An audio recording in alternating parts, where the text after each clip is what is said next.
हौसला तो किसी खास का बुलंद है। महुआ में कुछ नया होगा ऐसा संकेत मिलने लगा। मुकेश रोशन तभी भी पूरा जोर लगेले घूमते नहीं है मतदाताओं के बीच में, लोगों के बीच में। कहा जाता है कि अपना चेहरा चमकाने में ज्यादा वो रहते हैं। तेज प्रताप यादव को तो पार्टी से निकाल दिया गया। का जो 25,000 वोटवा था वो भी तो असम परवीन के पक्ष में जाएगा। कोई एक्टिव तभी रहता है ना जिसको उम्मीद हो, जनता से भी उम्मीद और पार्टी से भी उम्मीद। क्योंकि एक तो महिला होने का है, दूसरा अल्पसंख्यक होने का लाभ। रेस में जो है अभी चल रहा है जिन लोगों का नाम, उसमें सबसे आगे उन्हीं का नाम। तो आप समझ गए होंगे कि सबका हौसला कैसे पस्त है और कौन जो है बुलंद है। पनोरमा ग्रुप, जो सोचता है वो करता है।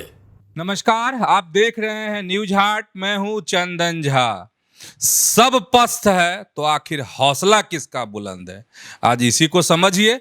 और इस पर हमारे साथ बात करने के लिए हैं वरिष्ठ पत्रकार अजय मिश्र। सर, आपका इस कार्यक्रम में बहुत बहुत स्वागत है। धन्यवाद चंदन जी।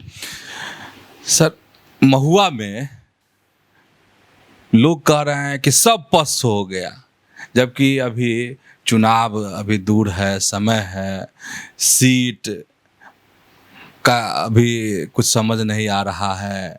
गठबंधन में मतलब जहाँ महागठबंधन हो, एनडीए हो, सब लोग मंथन कर रहे हैं, लेकिन कह रहे हैं कि यहाँ के नेता सब पस्त हो गए हैं। हौसला तो किसी खास का बुलंद है। देखिए, महुआ में 2025 में कुछ नया होगा ऐसा संकेत मिलने लगा। कारण कि जो पुराने नेता हैं उनका हौसला जो है पस्त है, एकदम से वो जो है ना अभी से थके हारे लग रहे हैं। चाहे वो वर्तमान विधायक मुकेश रोशन हो या कटिहार से महुआ में मैदान खोज रहे अशफाक करीम हो जदयू की ओर से, या जदयू की ओर से ही जागेश्वर राय। पहले भी वो पहलवानी कर चुके हैं महुआ में, लेकिन पटकनिए खाते रहे। 2010 में भी खाए राजद से लड़े थे। जदयू के रविंद्र राय हरा दिए थे उनको। कि यादवी क्षेत्र में जागेश्वर राय यादव होते हुए जीत नहीं पाए थे। 2015 में तो चले गए थे दूसरे दल में, और उस समय उनको 2700 वोट आया था। तेज प्रताप यादव जीते थे तो सब जानता है। और उस वक्त महुआ से किसी की जीत आसान नहीं हो सकती थी, क्योंकि जदयू, राजद, कांग्रेस सब महागठबंधन हो गया था। भारी बड़ा गठबंधन था। 2020 में मुकेश रोशन भी जीत गए। तो ये जो सीन बनी है, मुकेश रोशन तभी भी पूरा जोर लगेले क्षेत्र में, लेकिन आरोप है कि वो घूमते नहीं है मतदाताओं के बीच में, लोगों के बीच में। और तनी मनी मामला उठता है, छोटा छोटा मामला में भी लोगों पर FIR कर देता है। इससे लोगों में नाराजगी है। लेकिन बिहार बंद था राजद कांग्रेस महागठबंधन की ओर से, मतदाता सूची के जो वेरिफिकेशन हो रहा है उसको लेकर, तो उसमें तो बड़ा जोश दिखा रहे थे। महात्मा गांधी सेतु पर बंद में मुकेश रोशन, लेकिन आरोप है कि क्षेत्र में कम घूमते हैं। ज्यादा कदा जो कहा जाता है कि अपना चेहरा चमकाने में ज्यादा वो रहते हैं, विश्वास करते हैं। और इसी की बदौलत वो इस बार भी आसान्वित है कि हमको महुआ से टिकट मिल जाएगा। वैसे तेज प्रताप यादव को तो पार्टी से निकाल दिया गया।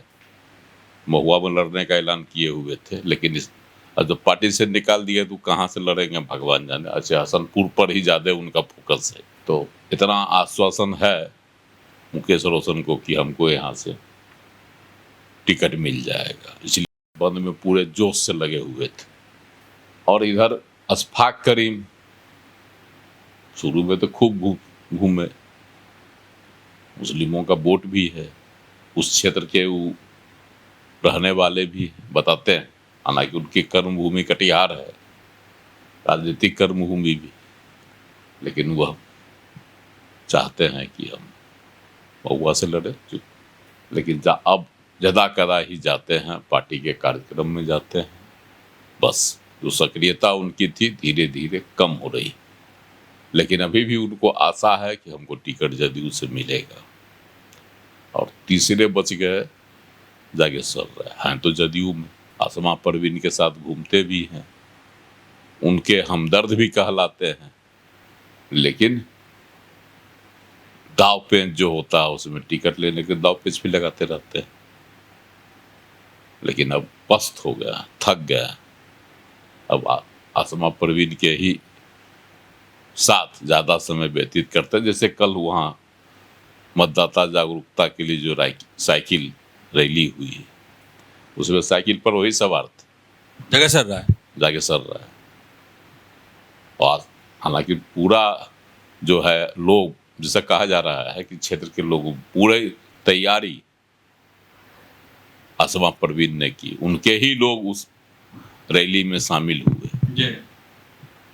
मतदाता जागरूकता रैली जो साइकिल निकली थी, लेकिन अब वह आसमा परवीन के लिए ज़्यादा काम करते दिखाई पड़ रहे हैं। उनको लग गया कि अब आसमा परवीन को ही यहाँ से उम्मीदवारी मिलेगी। और आसमा परवीन इसलिए आसान्वित हैं कि इस बार उनको, पिछली बार तो उनको 4-5 हज़ार वोट मिला था मुसलमानों का, इस बार उनको भरोसा है कि हमको अल्पसंख्यकों का भारी वोट मिलेगा। इसके अलावा जो एनडीए का वोट है वो तो मिलेगा, क्योंकि एनडीए में भी एकजुटता। पिछली बार 25,000 वोट लोजपा के टिकट पर संजय कुमार सिंह काट लिए थे। तमाम वोट एनडीए का था, चिराग पासवान का भी वोट तो था ही, पासवान का वोट, बाकी जो सब था उसमें से राजपूतों का वोट कटा या और वोट कटा, तो जो एनडीए का वोट था वही को काटे। कारण है कि जिन बूथों पर पासवान का या और राजपूतों का वोट नहीं है, वहाँ भी उनको 150-200 वोट मिल गया, वो तो सब मिला कैडर वोट। लेकिन इस बार चूंकि वो लोजपा ही साथ में है, तो उनका जो 25,000 वोटवा था वो भी तो आसमा परवीन के पक्ष में जाएगा। इसलिए क्षेत्र में अपनी सक्रियता बढ़ाई हुई है और घूम फिर रही है, पूरा एकदम सक्रिय है। कोई भी कार्यक्रम होता है उसमें पूरी सक्रियता के साथ ही भाग लेती हैं, उसके आयोजन में सहभागिता निभाती हैं। अच्छा सर, कोई एक्टिव तभी रहता है ना जिसको उम्मीद हो, जनता से भी उम्मीद और पार्टी से भी उम्मीद। हाँ, दोनों तरफ से उनको उम्मीद है कि टिकट, वो है आसान्वित कि टिकट हमको मिलेगा, क्योंकि एक तो महिला होने का है, दूसरा अल्पसंख्यक होने का लाभ, पढ़े लिखे होने का, डॉक्टर है, तीसरा कि अगर जदयू की ओर से दिया जाता है तो जदयू को अल्पसंख्यकों का भी ख्याल रखना होगा। इस ख्याल से भी वह आसान्वित हैं, अल्पसंख्यक भी हैं, महिला भी हैं, पढ़े लिखे भी हैं, सक्रिय भी हैं। पिछली बार एक सम्मानजनक वोट भी हासिल की। इन तमाम चीज़ों को लेकर वो आसान्वित हैं। और रेस में जो है अभी जो चल रहा है, जिन लोगों का नाम है, उसमें सबसे आगे उन्हीं का नाम। तो आप समझ गए होंगे कि सबका हौसला कैसे पस्त है और कौन जो है बुलंद है। तो ऐसे ही जुड़े रहिए न्यूज़ हाट के साथ, खबरों से अपडेट रहिए। धन्यवाद, नमस्कार।